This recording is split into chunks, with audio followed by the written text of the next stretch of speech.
Assalamualaikum warahmatullahi wabarakatuh. Perkenalkan kami dari kelompok 10 yang beranggotakan saya sendiri Intan Fajriah dan Laila Ahmadi Asibuan. Di sini kami akan mempresentasikan strategi pemasaran aksesoris per living. Latar belakang. Industri kerajinan Indonesia terus berkembang dengan kontribusi 7,38% PDB aircraft dan meningkatnya minat Gen Z terhadap produk handmade yang personal dan autentik. Melihat peluang ini, Perlewing hadir sebagai usaha aksesori handmade berupa gelang dan juga gantungan HP berbahan manik-manik dengan konsep personalisasi. Usaha ini dipilih karena modelnya terjangkau, peluang pasar besar, serta cocok bagi mahasiswa dan juga pelajar untuk berwirausaha kreatif. Perlewing juga termasuk ke dalam kategori ekonomi kreatif karena memadukan seni dan juga desain. Nah, saat ini berada pada tahap pengembangan di mana desainnya semakin beragam, kualitasnya meningkat, dan juga pemasaran diperluas melalui Instagram, bazar, dan juga komunitas kampus.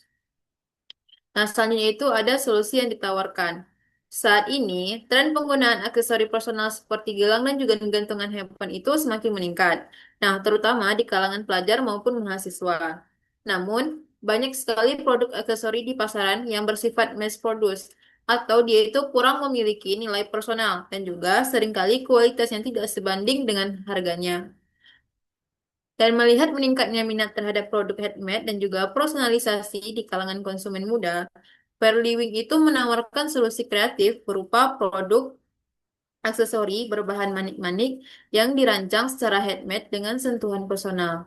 Setiap produk itu dibuat tentunya dengan desain unik yang juga bisa disesuaikan dengan preferensi pelanggan, baik itu dari segi warna, bentuk maupun kombinasi bahannya. Selanjutnya itu ada tantangan bisnis. Yang pertama itu ada persaingan tinggi di pasar aksesori. Yang kedua ada keterbatasan produk handmade. Dan yang terakhir itu ada ketergantungan pada tren dan selera konsumen. Target pasarnya yang pertama ada usianya itu sekitar 15 sampai 25 tahun di mana suka fashion, terus suka aksesoris lucu dan juga kekinian. Yang kedua itu ada tertarik produk handmade dan juga customized. Dan yang terakhir menginginkan harga terjangkau tetapi juga berkualitas. Identitas merek. Merek Perlin itu diwujudkan melalui penggunaan warna yang pastel, terus desain manik-manik yang estetik, dan juga konsep handmade yang menonjolkan keunikan, serta personalisasi, di mana setiap produk yang dibuat itu dengan detail yang rapi dan juga karakter yang lembut, sehingga dapat mencerminkan citra brand yang kreatif, elegan, dan juga dekat dengan gaya remaja yang masa kini. Nah, selanjutnya itu ada analisis kompetitor. Ada tiga. Yang pertama itu ada kompetitor langsung, di mana penjual gelang dan gantungan HP itu banyak yang ditemukan di platform digital seperti TikTok Shop dan juga Instagram. Yang kedua itu ada produk substitusi, maksudnya itu gelang ataupun gantung HP itu dia berbahan silver atau stainless steel. Nah, yang terakhir ada kompetitor tidak langsung, maksudnya toko aksesori data dan juga eh, seperti Miniso dan Lovisa. Di mana Reta modern ataupun seperti Miniso Lovisa itu kan menawarkan kualitas produk yang stabil dan juga brand itunya udah kuat dan udah dikenal oleh banyak masyarakat sehingga pengalaman belanja yang lebih profesional. Ini menjadi kompetitor yang sulit untuk dijadikan sebagai perluing. Nah, selanjutnya akan dijelaskan oleh Laila Ahmadi. Untuk saat ini, Firly itu pengemasannya itu masih menggunakan plastik bening sederhana untuk menjaga kebersihan dan keutuhan aksesorisnya. Nah, pemilihan kemasan yang sederhana itu dilakukan karena usaha Firly ini tuh masih dalam tahap awal, sehingga perlu menekankan biaya produksinya. Kemudian, Firly ini kedepannya berencana untuk meningkatkan kualitas kemasannya dengan menambahkan label identitas merek dan kartu ucapan. Kemudian, pengembangan desain kemasannya itu lebih estetik, diharapkan dapat meningkatkan nilai jual dan memperkuat branding. Next. Nah, selanjutnya rencana kegiatan dan anggaran dan penggunaan biaya. Nah, jadi anggaran biayanya itu ada tiga komponen, yaitu yang pertama anggaran bahan habis pakai, yang kedua anggaran alat penunjang, dan yang ketiga anggaran lain-lain. Nah, anggaran bahan habis pakai itu ada manik-manik untuk gelang, manik-manik untuk gantungan HP, dan tali elastis, serta tali nilon. Totalnya itu ada 98.000. Sedangkan untuk yang anggaran alat penunjang, itu ada bunting dan alat rangkainya, totalnya 15.000. Anggaran lain-lainnya itu ada biaya transportasi dan kebutuhan promosi seperti kuota internet, totalnya 55.000. Jadi total keseluruhan anggaran yang digunakan itu ada 168.000. Kemudian dilakukan analisis keuangan yang terdiri dari biaya tetap dan biaya variabel per unit. Nah, biaya tetapnya itu em, ada biaya tetap pada usaha ini itu dianalisis menggunakan jumlah produksi per bulannya, yaitu 23 gelang, dan harga per kemasannya itu 10.000 per gelangnya. Pendapatan per bulan atau TFC yang diperoleh itu ada 230.000 karena 23 dikali dengan 10.000.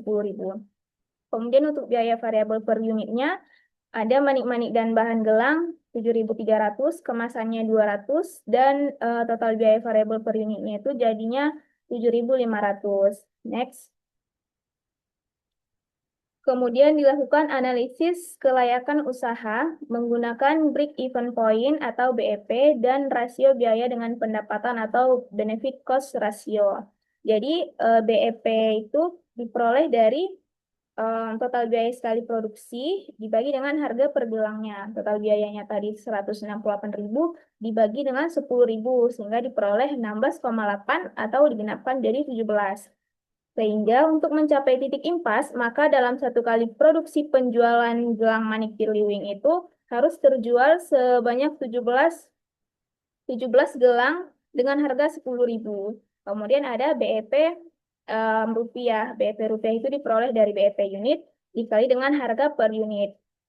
17 dikali dengan 10.000. Jadi hasilnya 170.000. Kemudian rasio biaya dengan pendapatan atau benefit cost ratio atau B per C. Benefit cost ratio ini diperoleh dari total profit penjualan per bulan dibagikan dengan total pengeluaran per bulan. Nah, total profit penjualan per bulannya itu diperoleh sebesar 57.500, sedangkan pengeluaran per bulannya 172.500. Nah, 57.500 dibagi dengan 172.500 itu hasilnya 0,333. Jadi diperoleh nilai benefit cost rasionya itu 0,33. Dia berada di bawah 1, sehingga kita simpulkan kalau usaha ini tuh belum layak untuk dijalankan, masih perlu evaluasi. Next. Nah, ini proyeksi keuangan untuk 6 bulan ke depannya. Jadi, untuk bulan pertama diperkirakan penjualannya itu 23 unit dengan harga 10.000 per unitnya, sehingga diperoleh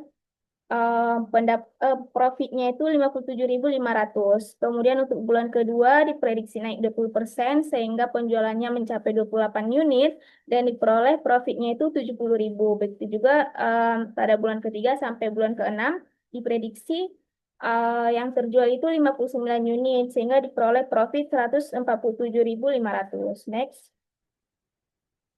Selanjutnya itu strategi pemasaran. Jadi untuk pemasarannya itu Pilliwing melakukan pemasaran secara offline dan secara online. Untuk yang secara offline itu kami Pilliwing berjualan di 4 tempat yang berbeda.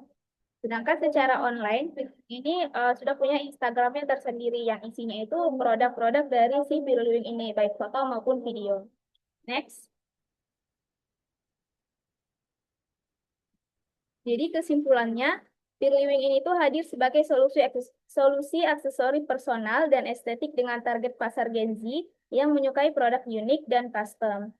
Hasil analisisnya tadi menunjukkan kalau usaha ini mencapai titik impas di penjualan 17 gelang. Namun nilai BC-nya itu sebesar 0,33, menandakan kalau usaha ini itu belum sebelumnya layak dan masih perlu optimisasi biaya dan peningkatan strategi pemasaran.